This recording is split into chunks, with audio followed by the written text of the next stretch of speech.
the tale of a trifle. This is the story of one small part, one of the thousands of unsung trifles that go into the making of our fighting weapons. The bolts, the screws, the clips, the springs, all the gadgets behind the arms that throw their shadows over every great conference. Quebec, Casablanca, London, Washington, and Berlin. This is the biography of one of those fragments, the life and death of a small steel ball. Cooperating with our War Department is a group of experts, scientists, economists, businessmen, operatives. It's their job to lay the groundwork for the bombing of the enemy's industrial targets. They must learn all there is to know about the oil from Ploesti and steel from the Ruhr, guns from Skoda and tanks from Essen, radio electronics from Eindhoven, and optics from Jena, submarines from Saint-Nazaire, and rubber from Hanover.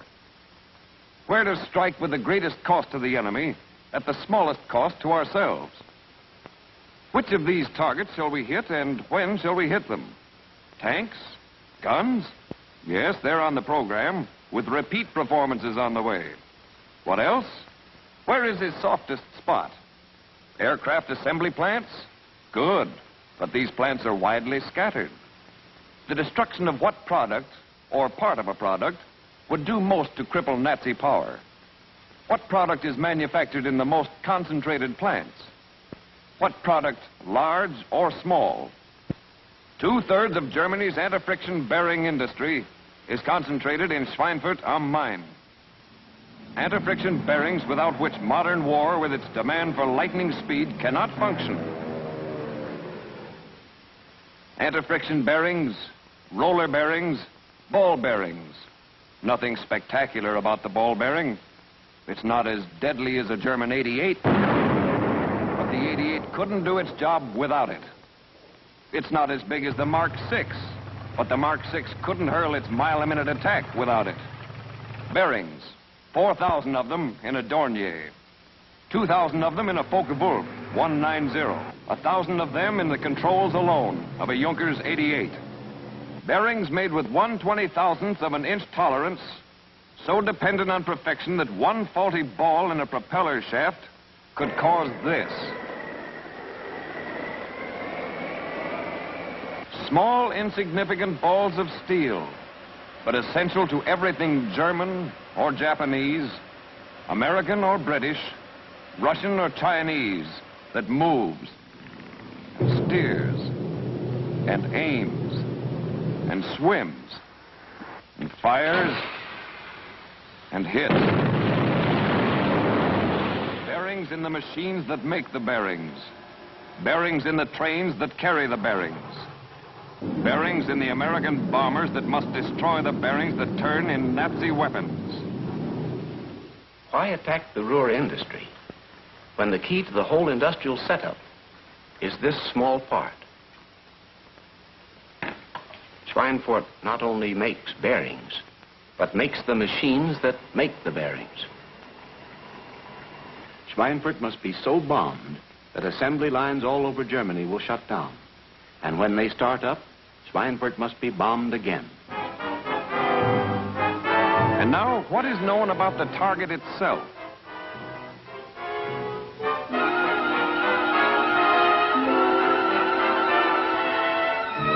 Before the war, German industrialists were proud of the catalogs they issued.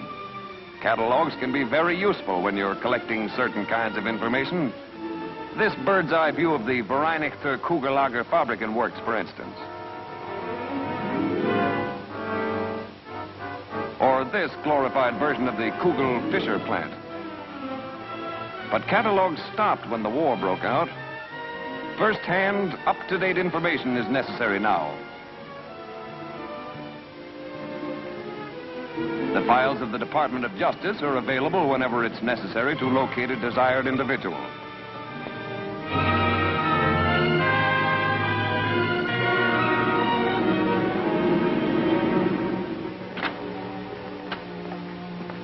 Is your name Kirsten? Mr. Ludwig Kirsten? Ludwig Kersten. You know, you're a hard man to find. It's the fourth address I've been to. I'm for the Department of Justice. Department of Justice? Nothing to worry about. I believe you can help us if you can arrange to come to Washington.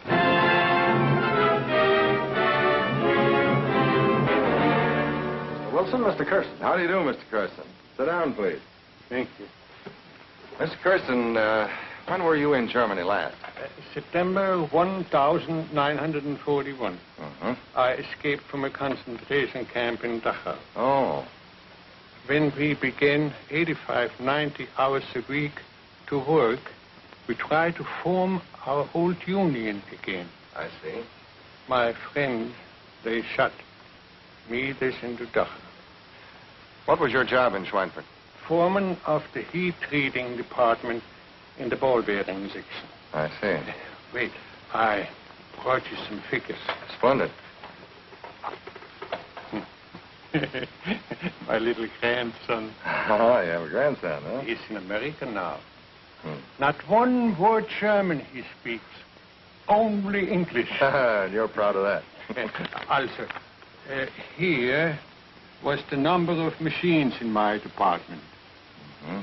It is a two-story brick building. Yes. Right next to the railroad. Oh, yes. You mean down here in this section.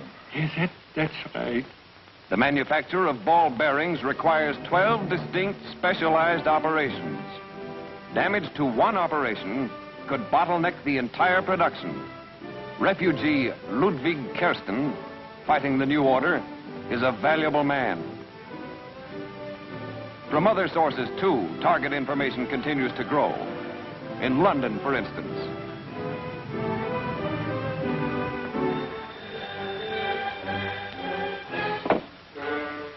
Briggs speaking. This is Kerwood. I believe we have a man you'll be interested in. Yes, tomorrow morning at 9 at Intelligence Headquarters. Colonel Walters. Oh, thanks. I'll be there. Cigarette, Lieutenant? I prefer my own. You were once employed as a sales representative in Berlin, is that right?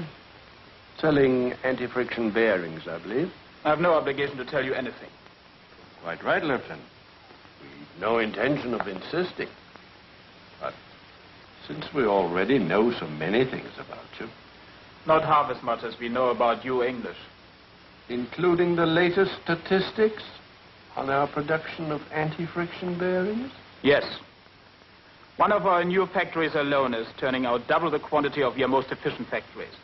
At least 30,000 pieces a day.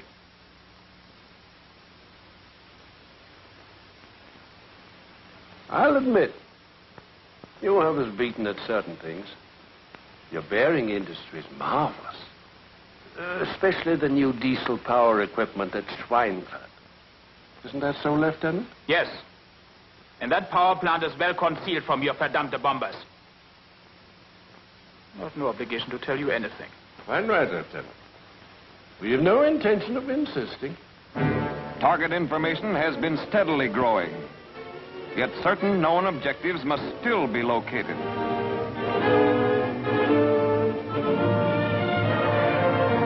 Every strategic bombing mission depends on photo intelligence. Information concerning the enemy based on the study of aerial photography. Without it, an army is blind. High over Schweinfurt am Main, one clear day, flies a photo reconnaissance plane on a special mission.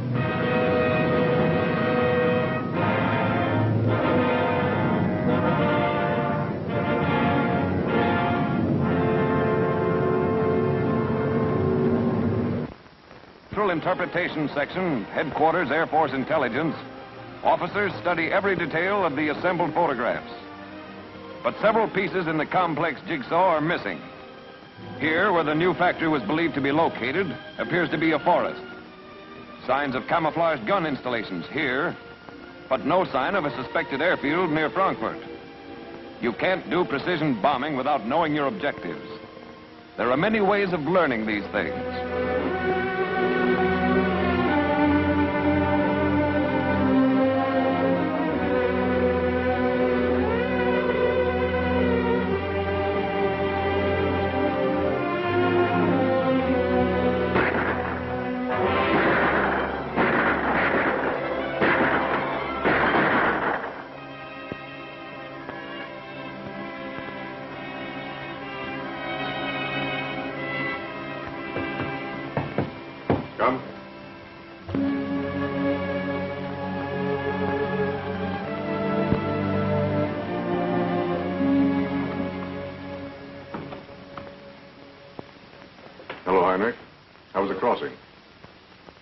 rough this time.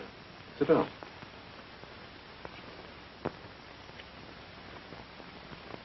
No, thank you.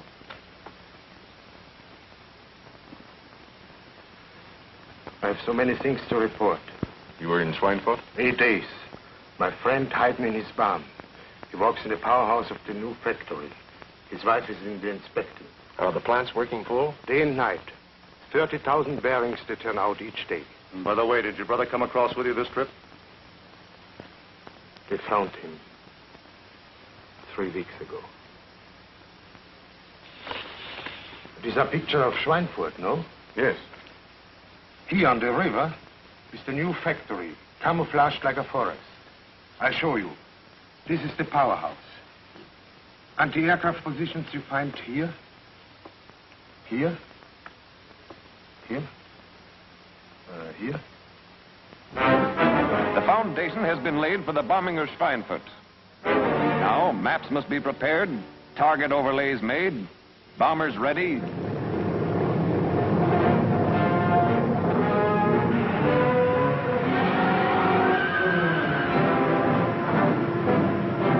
Crews briefed on course, altitude, weather, communications. All the technical wisdom essential to pinpoint bombing.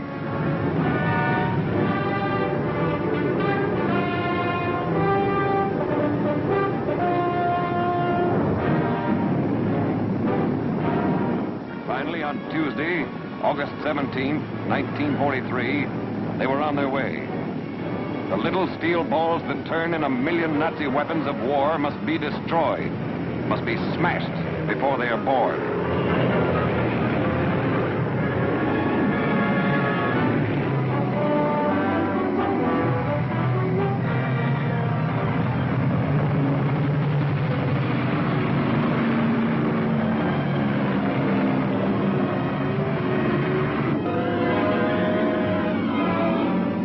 Distance from home base, 500 miles. Altitude, 25,000. Speed, more than 250.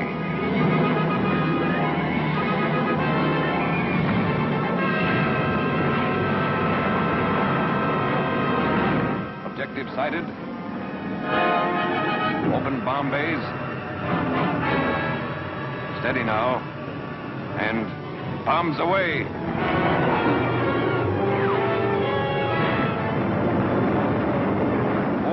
14 tons of bombs dropped. Damage extensive with direct hits on concealed powerhouse and new buildings. And then, October 14th.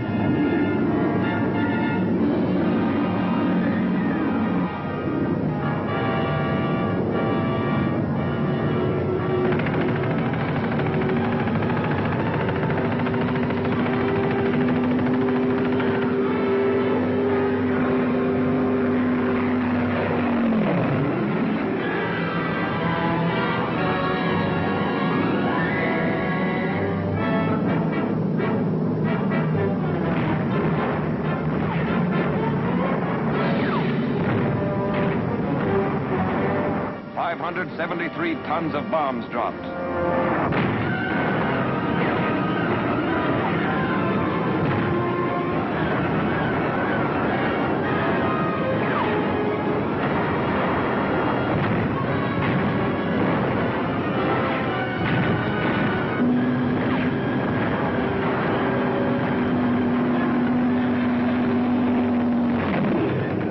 $125 Nazi fighters down.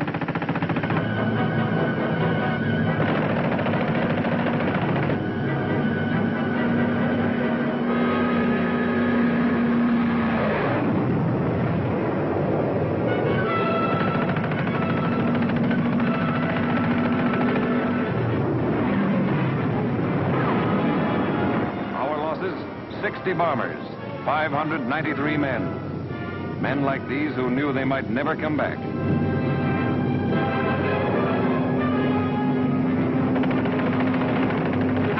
Yes, it was a stiff price. Nothing worthwhile can be bought without paying for it. Results? Well, the Nazis didn't take close shots of Schweinfurt for us, but it looked like this from where our boys sat. One of the boys who came back said, Ball bearings are running all over Germany tonight. General Arnold said Schweinfurt was the fountainhead of a first priority German war industry. We have cut down the enemy's tools of war before they could be forged. And should Schweinfurt ever be rebuilt, we shall strike again. Has strategic bombing been worth the price?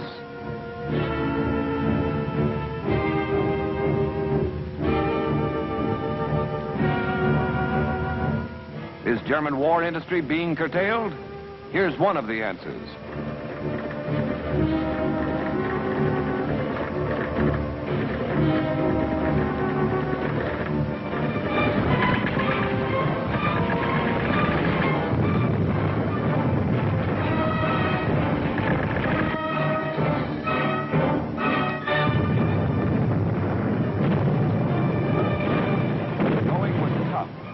German machine guns and 88s had dug into the hills behind the beaches with all the natural advantages of topography. Lots of American boys were killed. Kids from the South, the Middle West, California, New England.